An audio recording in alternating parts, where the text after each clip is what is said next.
ज़लज़ले की कहानी। मेरे बच्चे, मैं आज तुझे ज़लज़ले की कहानी सुनाती हूँ। हमारी ज़मीन को एक बैल ने अपने सींगों पर उठा रखा है। जब वो थक कर सींग बदलता है तब ज़लज़ला आता है। नहीं माँ, अब मैं ये कहानी नहीं सुनूंगा। ये बहुत पुरानी कहानी है, बहुत पुरानी, जब लोगों को असल बात का इल्म नहीं था, जब बैल ही ताकत की अलामत था। ये मशीनों का दौर है। आज फौलाद से बहुत मजबूत सतून बनाए जा सकते हैं, बहुत ताकतवर रोबोट बनाए जा सकते हैं।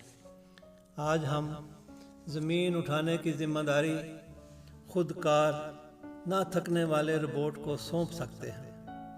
आखिर कब तक एक बूढ़े बैल पर इन्हिसार करते रहेंगे? नहीं मेरे बच्चे, इस मशीनी दौर में भी हम बैल को ज़मीन उठाने की जिम्मेदारी से फारग नहीं कर सकते। बैल हमारा साथी है, हमदर्द है, हमारा अपना है, जानदार है।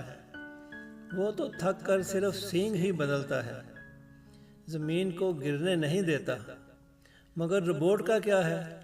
उसकी बैटरी फेल हो गई तो उसे हमारे साथ क्या हमदर्दी हो सकती है? बैल तो हमारा अपना है, हमारा साथी है। ये कहानी बहुत पुरानी सही, मगर ये कहानी हमारी अपनी है, हमारी अपनी कहानी है।